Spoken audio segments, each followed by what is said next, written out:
गंगा के किनारे बसे छोटे से गांव में रहती थी लक्ष्मी, जिसकी जिंदगी दुख के धागे से बुनी हुई थी। शादी के कुछ ही महीनों के बाद उसका घर नर्क बन गया था। पति रामू भले नेक था, पर उसकी सास गीता और ससुर मोहन लक्ष्मी को सांस लेने तक का सुकून नहीं देते थे। सुबह होते ही आवाज से लक्ष्मी को जगाया जाता, घर के सारे काम थमा दिए जाते, ताने दिए जाते। गीता की नजरों में लक्ष्मी कितना भी काम करे कम ही पड़ता। रसोई में जरा सी चूक हो तो ताने दी जाती। मोहन अपनी पत्नी का साथ देने वाला खामोश पुतला बना था। एक दिन लक्ष्मी बाजार से सब्जी ले रही थी, तभी उसकी सहेली ममता मिली। लक्ष्मी की आंखों में छल के आंसू देखकर ममता सब समझ गई।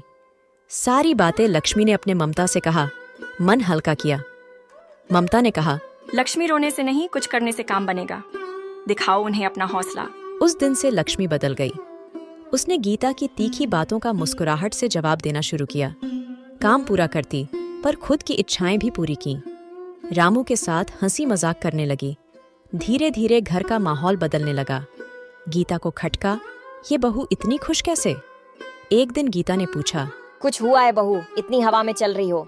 लक्ष्मी ने सरलता से जवाब दिया, सासू माँ, पहले मैं सोचती थी मैं आपको खुशियां नहीं दे पाऊंगी, पर अब समझ आई, सच्ची खुशियां खुद हासिल करके सबको बांटने से ही मिलती हैं। गीता के अंदर पहली बार कुछ हुई। लक्ष्मी की जिंदगी में सुकून लौटने लगा। ममता की सलाह और खुद के हौसले से उसने दुख के नर्क को खुशियों के बगीचे में बदल दिया। गीता का गुस्सा भी पिघलने लगा और धीरे धीरे उनमें एक रिश्ता बनने लगा।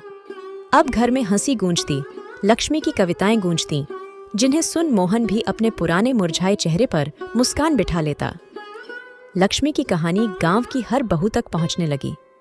अब वो सिर्फ लक्ष्मी नहीं थी, हर नारी की आवाज बन चुकी थी, जो कहती थी, दुख का सामना करो, हार मत मानो, अपना रास्ता खुद बनाओ।